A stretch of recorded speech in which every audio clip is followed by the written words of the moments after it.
All right, team, wanted to switch gears here for a moment. So much talk about COVID and the reopening and the politics and China and all that. You'll recall that the New York Times had this certainly ambitious effort to effectively rewrite American history with something called the 1619 Project. Underlying all of it is that the fundamental premise of America is rooted in slavery. That was one of the theses, perhaps the most prominent thesis in the whole thing. And now they're supposed to get a Pulitzer Prize this week for the 1619 Project. Well, we have a scholar with us now who takes issue with some major parts of the 1619 Project from the New York Times. We have Dr. Allen Guelzo. He has been a leading critic outlining the dangerous inaccuracies in the 1619 Project. He's a Heritage Foundation visiting fellow and is the senior research scholar at the Council of the Humanities at Princeton University. Dr. Guelzo, thanks so much for joining us. All right, thank you for having me. What are the biggest problems as you see it with the 1619 Project? And also, if you just give your overview of what they're trying to accomplish with the 1619 Project. The 1619 Project, to put it in a short compass, is an attempt to recenter our understanding of American history. What they mean by recenter is to see the presence of slavery and race as the central narrative of American history. And in doing so, what they want to say about it is that American history has really been a history of oppression on the subject of slavery and race, hence the name of the project, which is the 1619 Project. Their insistence is that America did not really begin with 1776. America really began with 1619, which was the year that the first slaves were brought from Africa to colonial Virginia. And everything in American history can be understood as flowing downstream from that, whether it's the American Revolution, whether it's the Civil War, whether it's Abraham Lincoln, whether it's the American economy, whether it's even patterns of driving, rush hour driving in certain cities. It is a long ball thrown, so to speak, in terms of American history, but it is a long ball thrown mostly by journalists. And in this case, it's a journalistic initiative which has been severely and publicly criticized by at least two groups of historians and by numerous other individuals. And now the prospect is there's been a good deal of discussion about the 1619 Project being awarded a Pulitzer Prize. As it is, the 1619 Project originally appeared in August of 2019 as the full issue of the New York Times Magazine. What is in prospect now is that the 1619 Project's publication will be reissued in some kind of book form. And what's more, it's being adopted by school systems across the country. About 3,500 schools have adopted the 1619 Project as their interpretation of American history. And several large urban school districts, Buffalo, Washington, D.C., have adopted and made mandatory the use of the 1619 Project so that it becomes the narrative that K through 12 children are taught as the substance of American history. Dr. Guelzo, what are some of the primary places that this narrative, just from the historical and factual perspective, where does it go wrong in ways that we need to be aware? Well, let me give you three examples. One is the initial essays in contention that the American Revolution was really designed, really hatched to protect slavery. The American founders really, when they talked about liberty, when they talked about freedom from oppression, that really wasn't the real agenda. The real agenda was, how do we keep the British Empire from meddling with our ownership of slaves? So we staged the American Revolution to protect slavery. That's the contention of the opening essay. Now, this backfired a little bit, because several months after the publication of the 1619 Project, one of the consulting historians for the 1619 Project wrote an op-ed saying that she had, in fact, counseled the 1619 Project not to make this assertion because it was untrue, but her advice was waved away. This assertion was criticized by two Pulitzer Prize-winning American historians, Gordon Wood, the dean of early American historians, and James McPherson. It's been criticized by numerous other American historians as a ridiculous extension of what is really an imaginary or an imagined scenario, because there is no concrete evidence that any of the founders ever suggested that they went into the American Revolution motivated by the urge to protect slavery. I mean, it just isn't there. This is an invention. And yet, as part of this overall recentering, we are asked by the 1619 Project to see that the American Revolution was really not about we the people. It was not about when in the course of human events. It was how can we protect slavery. All right, so there's one thing right there, which is a vast overstatement, to say the least. Secondly, another example is the 1619 Project insists that plantation slavery, as it was practiced in the pre-Civil War South, is really the model for the American capitalist economy. And that what you see in the functioning of American capitalism and American enterprise is really all built on the models and standards that were created for plantation slavery. Ergo, capitalism is slavery, or conversely, slavery is capitalism. If you want to ask where we get our capitalist economy, the 1619 Project's answer is it's all built on slavery. Now, once again, there are big problems with these assertions. First of all, one of the assertions is that plantation slavery was a very sophisticated capitalist enterprise because it used double-entry bookkeeping and it used a variety of other accounting practices. Well, the problem is that those accounting practices go back to the Italian Renaissance. They were not unique to the American South, much less to plantation slavery. And what's more, plantation slavery, yes, there are slaveholders who kept meticulous records, who kept account books, but there were also many, many others who did not, because plantation slavery was not something you could easily reduce to matters of numbers, not when you're using force, compulsion, and lethal violence to produce results. So the notion that slavery somehow is a capitalist enterprise, I mean, just on the concept itself, there's an exaggeration.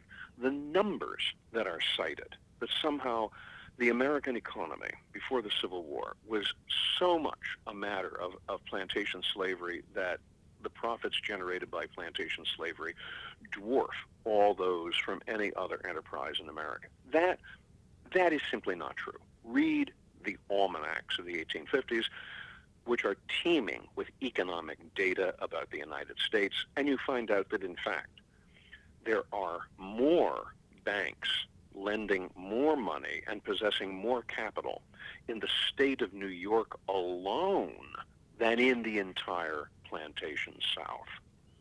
So the models here and the numbers are an absurdity, and yet this is being offered as a sober interpretation of American history that we're supposed to recenter everything around. We're speaking to Dr. Allen Guelzo of the Heritage Foundation and Princeton University.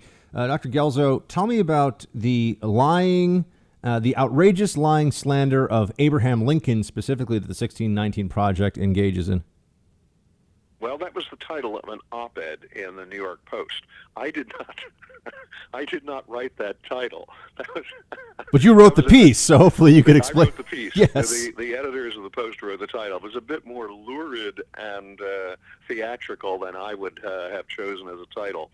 But nevertheless, I'll tell you the substance of the piece was a complaint, which I wrote about yet another aspect of the 1619 Project, and that's his treatment of Abraham Lincoln.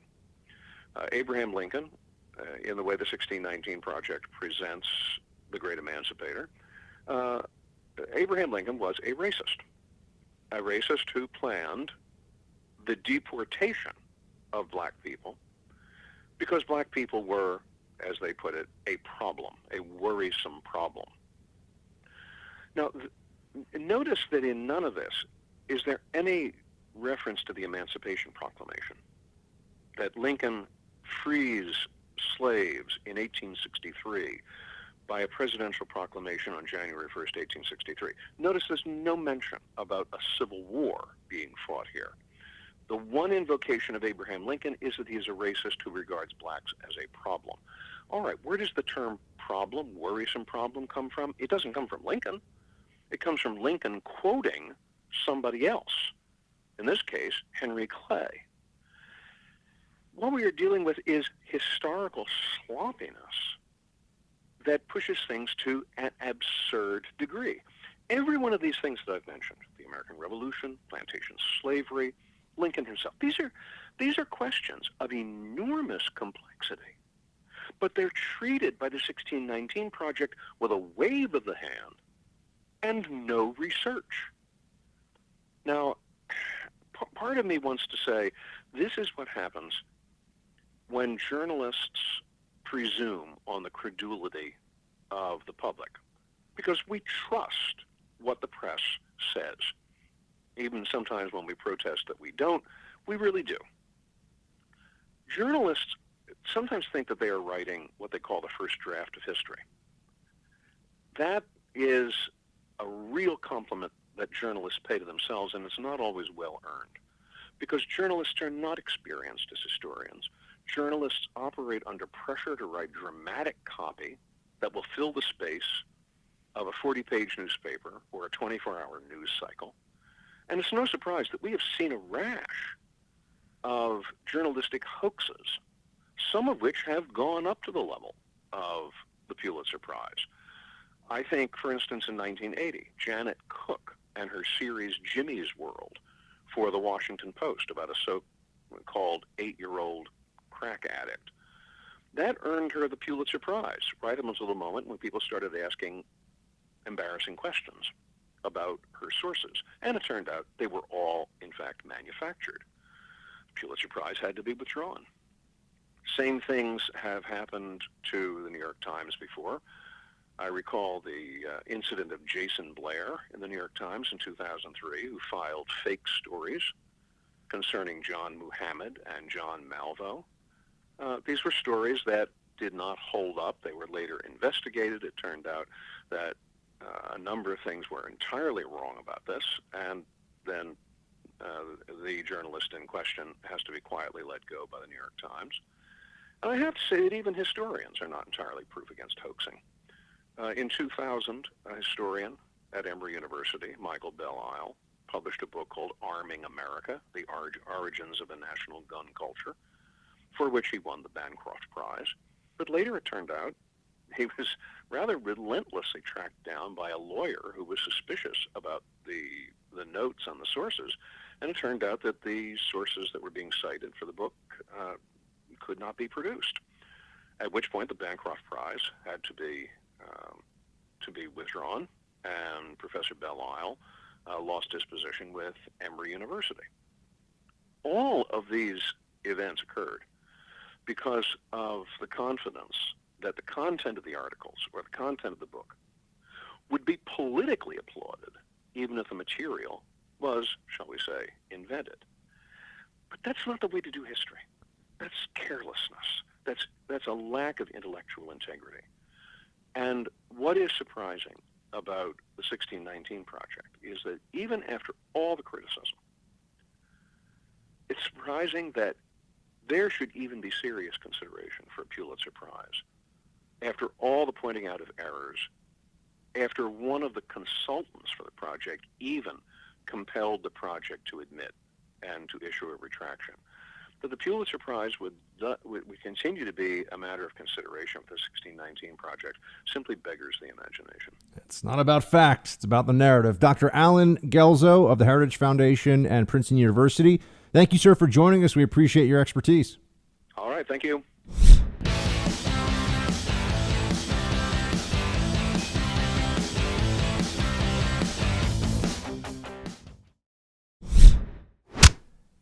I know that we're going through a tough time right now because of COVID-19. Don't worry, this is not one of these corporate messages. I know we're all going to, but I just wanted to start with, I understand that things are tough right now, but I also have to tell you that there's a new scourge out there, one we have to be on guard for going forward.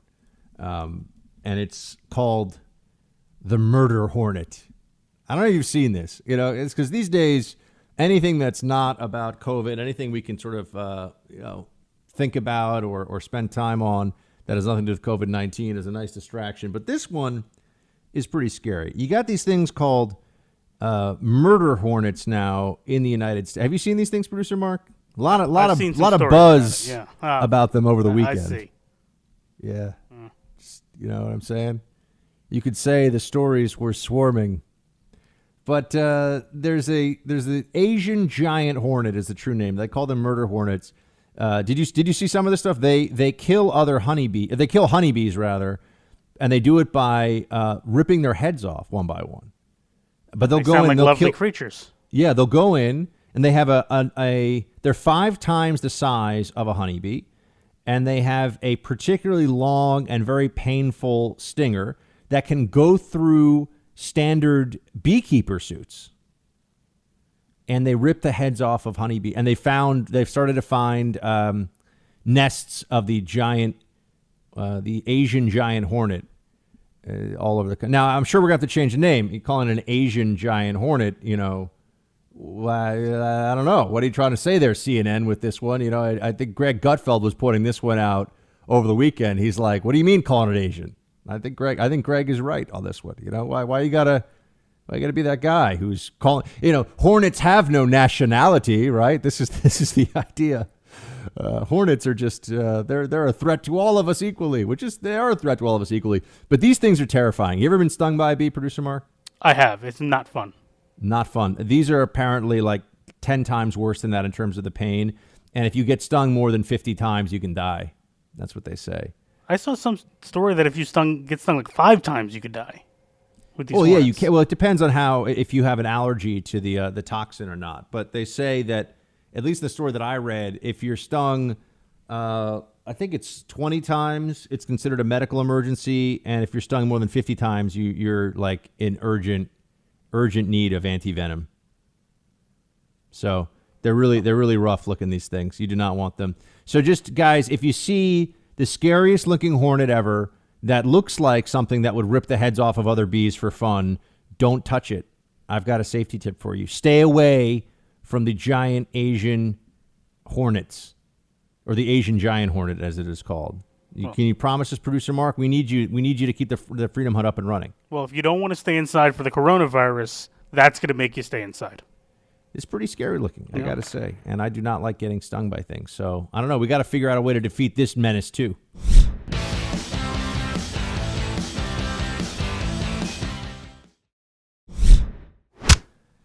All right, we got roll call coming your way. But first, make sure you check this out, folks. I didn't realize the deadline was coming up so quickly. Here's the scoop. If you did not file a tax return last year and have children under 17, you must act now to get the $500 economic impact payment per child. This is a good thing if you qualify. This is money to you, okay, not money from you. I know there's a lot of people who can use this money right now. Make sure you get it done by May 5th, Cinco de Mayo, to get your payment in 2020. Go to irs.gov and enter your information in the non-filer tool by May 5th. So this is urgent for those of you that qualify. This is $500 to you if you qualify from the IRS. Take that money back. Producer Mark, you don't qualify, huh? I do not. I do file taxes, unfortunately. Yeah, and you don't have children under 17. I do not. At least no. not that you or I know about at this point. I hope not. I would have been 10 years old when fathering those children. I forgot how old you were. That's right. That would have been some stuff for sure. Yeah. That would have been setting some kind of a record. Somebody would have been in jail for that. All right, we got Producer Mark here, and we got roll call rather here. He threw me off, and let's get to it. You always bury the roll call. It's so hard to find. Just kidding. April, as in I didn't have the email open. It's my fault. Don't blame Producer Mark. Don't worry, he will never let me get away with blaming him when it's not his fault, guys. That is correct. That's just for show. April writes in first. Oh, and Facebook.com/Buck Sexton or TeamBuck at iHeartMedia.com for roll call inquiries and thoughts. BuckSexton.com is the website. Go to it. We got stories posting, doing all kinds of good things there. April, the other day you mentioned how wrong the media and Dems have been about various supposed controversies, Russia collusion, the Kavanaugh allegations, etc., and how they have still not apologized or admitted they were wrong. I don't believe they'll ever do this because they don't actually believe what they're wrong about, or rather that they're wrong about anything. It's just that Trump and his associates got away with it. Trump didn't win the election legitimately. He colluded with Russians and got away with it. Kavanaugh isn't an innocent man. He assaulted a young woman and simply got away with the act. The left would rather go to the grave than ever admit they were wrong about anything that might damage Trump's presidency. Hang in there, Buck and producer Mark. April, you are 100% correct. I don't even know if I have anything to add to your analysis of this other than you see it exactly as it is. That's what's going on here. They don't admit and they don't even think that they are wrong. Even when the facts show that they're wrong, they believe that there's a greater way in which they're right. And I know that sounds crazy because it is, but that's what they think. So even if they tried to take down Kavanaugh, let's say, or Trump or anyone else with false facts, there are other facts that have not yet been found that prove that their initial allegation was right, and therefore this person should be destroyed anyway. That is their thinking. I mean, April, you see this correctly. You're right. And they will never admit that they're wrong. But I bring that up not because I'm surprised, merely to show you that as journalists, even accuracy for them is something that is up for debate and discussion. Even being true to the facts isn't something that they can be. They will not be held to that standard. They'll only do so insofar as it is useful to them. It's true. I mean, I wish it was not the case, but it is. But anyway, April, high five. You're totally correct. Adam, Buck, just got fishing. Sorry, I got fishing on the brain. I don't know why. Adam just got finished listening to our governor's address from Gretchen Whitmore. I see what you did there. I listened to a lot of angry customers over the years. The pressure is getting to her. She's cracking under the weight of the job. Shields high. I don't know if the pressure's getting to her and she's cracking, Adam. I think that she is hoping to ride this authoritarianism into the White House. There's a lot of talk right now about Gretchen Whitmore as a possible vice presidential candidate. Michigan is an important state. If Biden can win Michigan, you know, you think about the states that matter: Ohio, Michigan, Florida. Although I think Florida is going to be really strong for Trump personally, but we'll see. Ohio, Florida, Michigan, Pennsylvania, Wisconsin. There's a few others you put in there, but those are the ones that everyone's going to be watching very closely. And if you can get a governor who's popular among the libs in her state to sign on, you're going to be in pretty good shape. Casey, Buck, love the show. Casey, the show loves you. Started listening in the early days of The Blaze and even have two very rare and desirable Team Buck and Live from the Freedom Hut t-shirts. Casey, those are collectibles. I got to say, my mom has a Live from the Freedom Hut t-shirt that she wears sometimes. And I always tell her, I was like, that is true. That is true devotion, because that t-shirt, now we're going on like almost 10 years. It looks good, though. It has faded well. In regards to your point, Producer Mark, do we have any? We got to get you some old gear. Do we at least get you a Commie Bear t-shirt or something? I have nothing. You have nothing? No. That's absurd. How is that? I mean, you came along post gear, yes. But we'll get you some of the. I have some old gear. We'll give you some gear. You need some really big stuff. We got some gear for you. Right. We got you covered. But we should probably start selling gear on the website. We'll talk to our website. We'll get on about that. Yeah. Everyone has to go to bucksection.com, though. The more you go and check in for news stories at that site, you can also listen to the podcast there. There's just a lot of things a lot of utility that will bring to your day. The more people go to the site, the more we can do things like sell T-shirts there and do stuff like that, right? Because it's just all about we give the attention to the team where it is most needed. Casey writes, in regards to your point the other day about union pensions being such a huge portion of state budgets, here in Kentucky, the teachers' unions rallied hard against Matt Bevin in the last election after he dared to suggest we try and be fiscally responsible with pensions. He was defeated by Andy Beshear, whose father, a previous governor before Bevin, drained the teachers' pensions to set up our ACA exchange years back. Now we're dealing with Andy's petty tyrant tendencies. We were the first state to be called for Trump in 2016, yet we can't see the problems in our own backyard. Look, those teachers' unions and their spokespersons are very, it's always about the children. Oh, we just need to help. Teachers just want to teach. and it's about the kids. Really?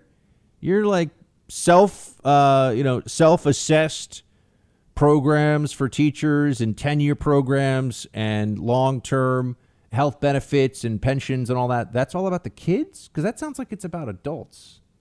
But they always say it's about the kids. I've been exposed to plenty of teachers union talk in my day, and it's often pretty dishonest, pretty slippery. And yeah, I'm sure Kentucky has a problem with that on the state. That's where the money is. That's where the money goes. This is why you're paying so much in property taxes. It's not like it's money that doesn't come from the people who live in the state. That's what everyone forgets. Sure, I mean, if we can give every teacher a $150K a year pension and it didn't matter to the other residents in the state who are working very hard for the money that they have, I'd say, yeah, go for it. I like teachers. Why not? The money comes from the people who are working other jobs in the state.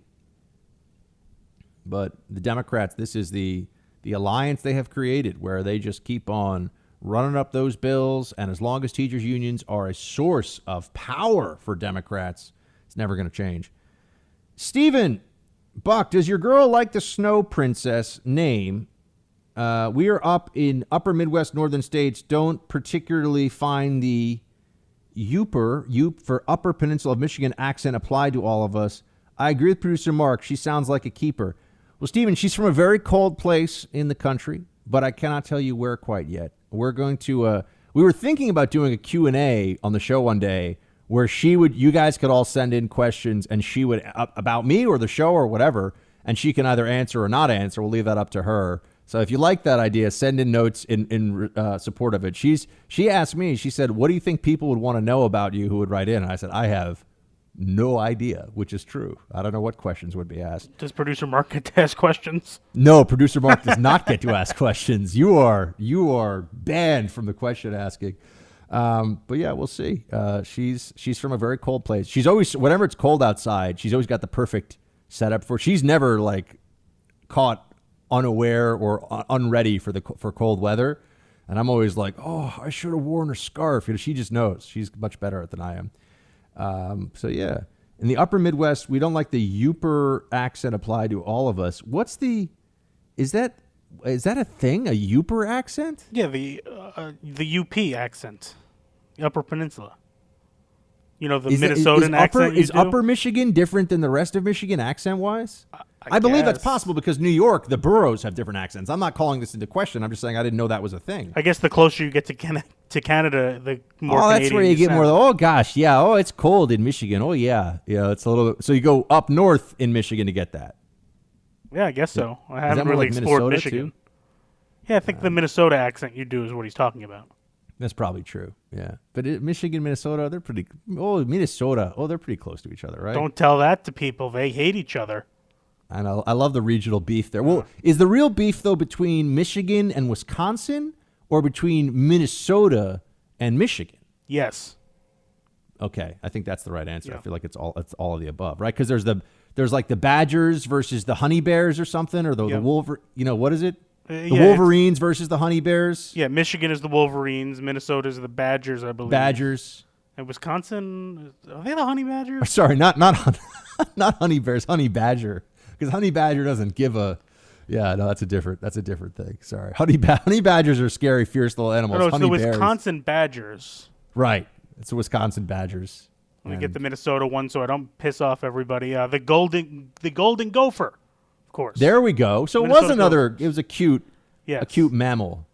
A lot of mammalian rivalry up in that part, sports rivalry up in that part of the world. So what's that word you just said? Mammalian? No, sports. Oh yeah, Never heard of it. That one too. They'll bring it back. Hope so.